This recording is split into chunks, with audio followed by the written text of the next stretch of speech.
All right, hello everybody. What's up? Rack here, and dude, we finally got it. Tiny Tina's Wonderlands is out.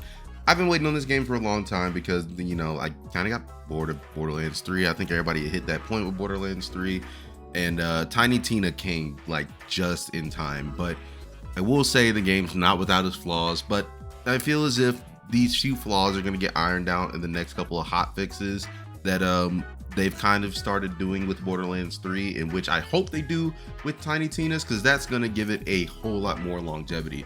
So today, basically this video, as you can tell in the title, is a build video, and this build is fucking monstrous, just to say the least. I can't even just sugarcoat it.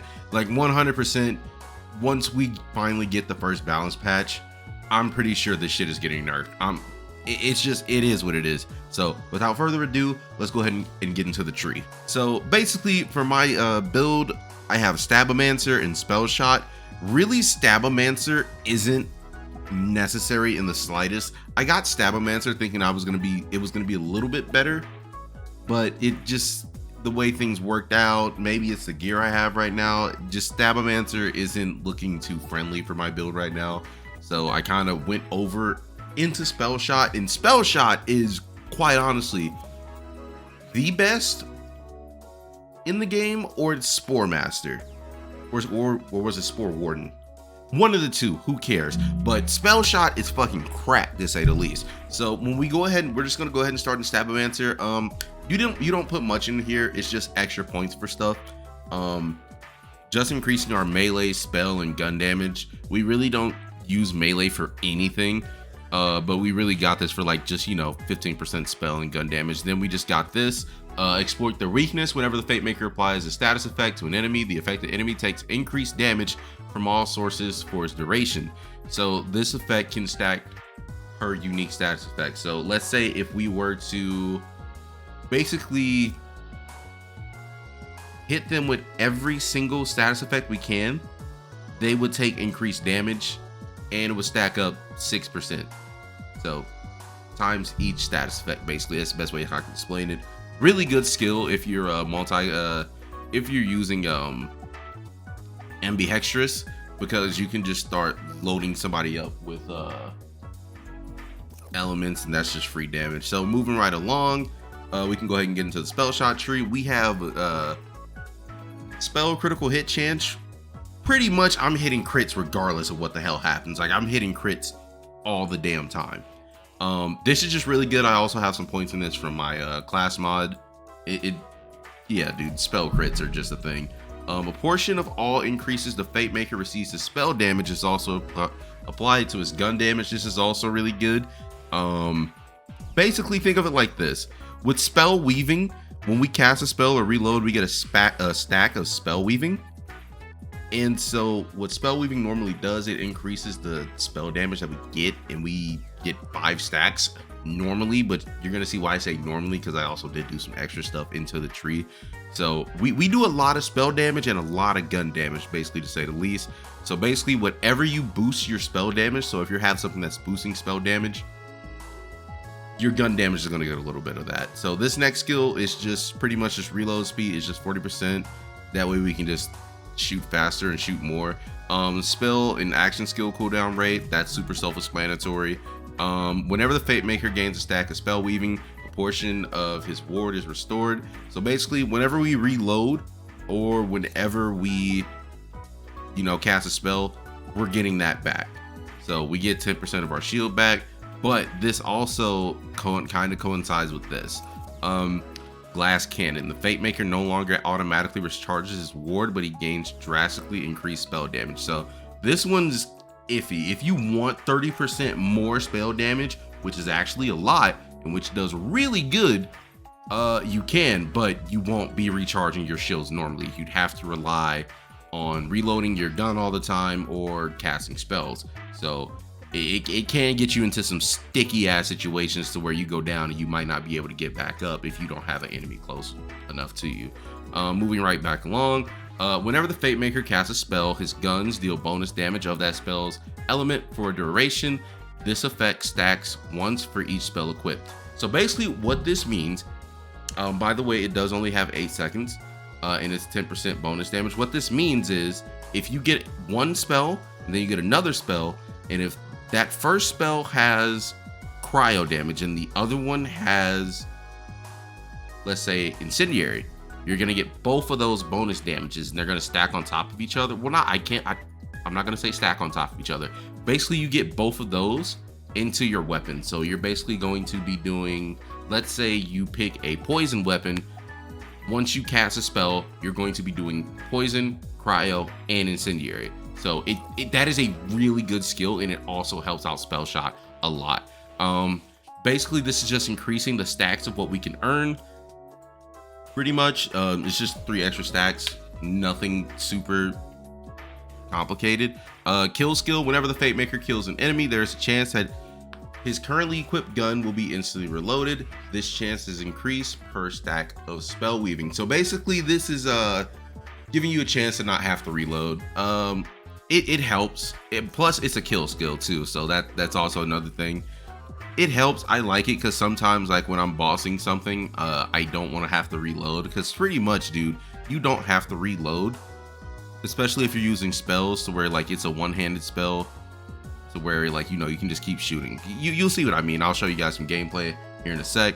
The next skill right below it is Fate Maker gains increased gun damage per stack of spell weaving. So normally we only can have 5 stacks, but because we got that skill, we got 8 now. So yeah, we get a lot of gun damage, and also stacks up on top of that, so it's a lot of damage. I'll probably have like the specific number on screen here in this, like while I'm saying this. I'll do that after I edit and stuff like that, you know, but I'll show you exactly what it's going to do and how much percentage of stack you're going to get once it's fully maxed out. Then you got this: whenever the Fate Maker scores a critical hit with a spell, he deals bonus gun damage of his gun's element. I don't know about this one, because this one, it seems like I feel like it's worded a little tricky.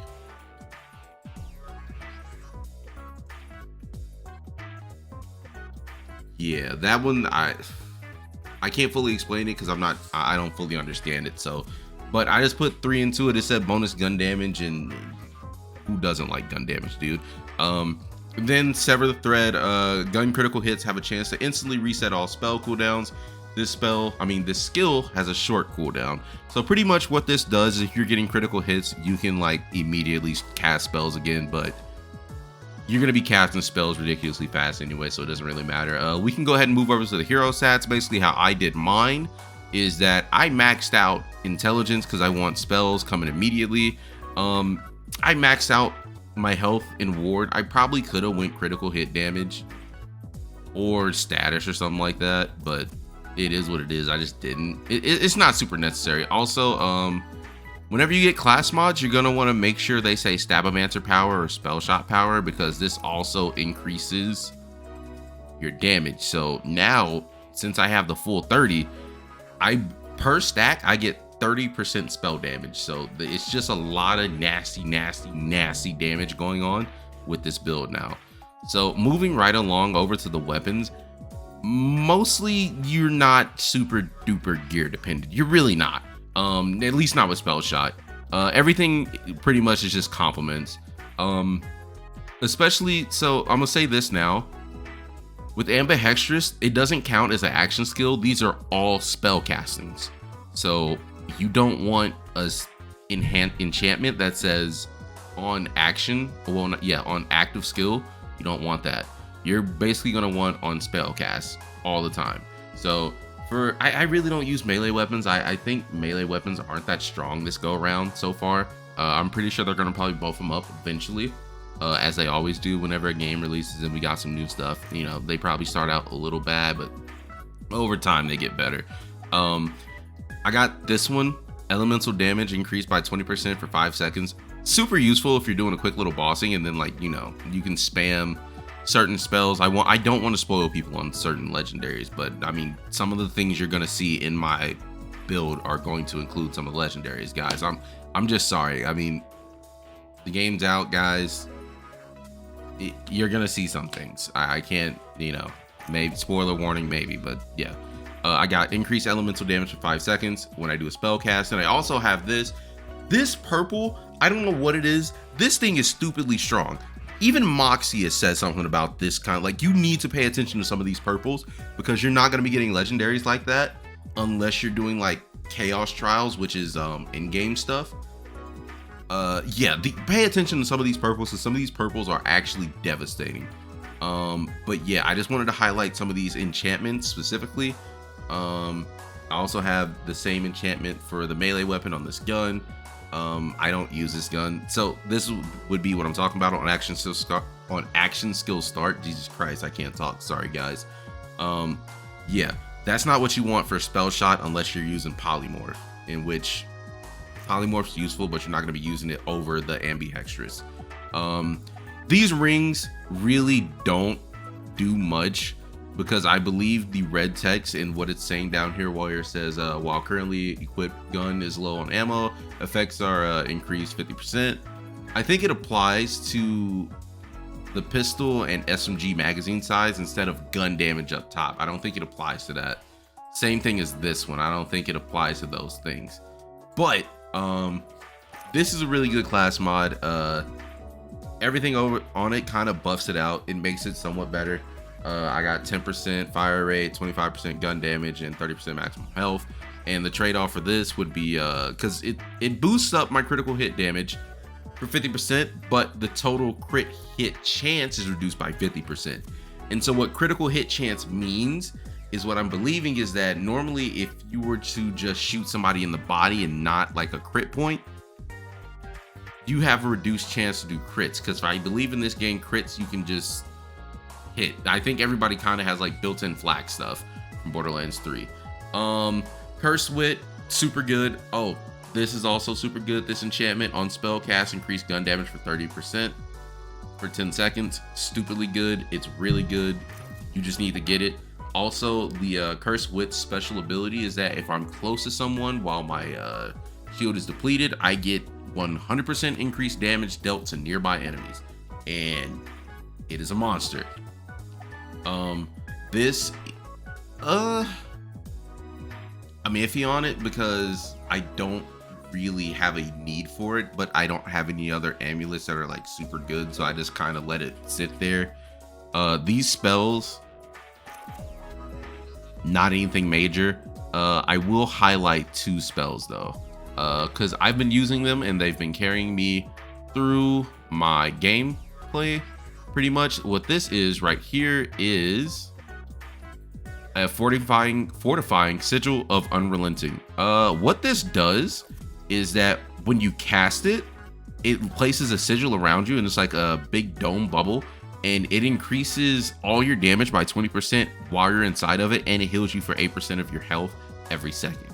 Stupidly good if you're trying to get even more damage. So that's pretty much the build we've gotten so far. I've been trying to get better rolls, but I don't like the re-roll station that we have. But other than that, it's pretty okay so far. Like as far as gear goes, I could probably do some better min-maxing on some of these things, but for the gist of things, this works, and I'm gonna show you how it works. So I'm gonna shut up for the rest of the video, and I'm just gonna show you guys the maximum damage output you can probably get. So I'll see you guys in the next one. Peace.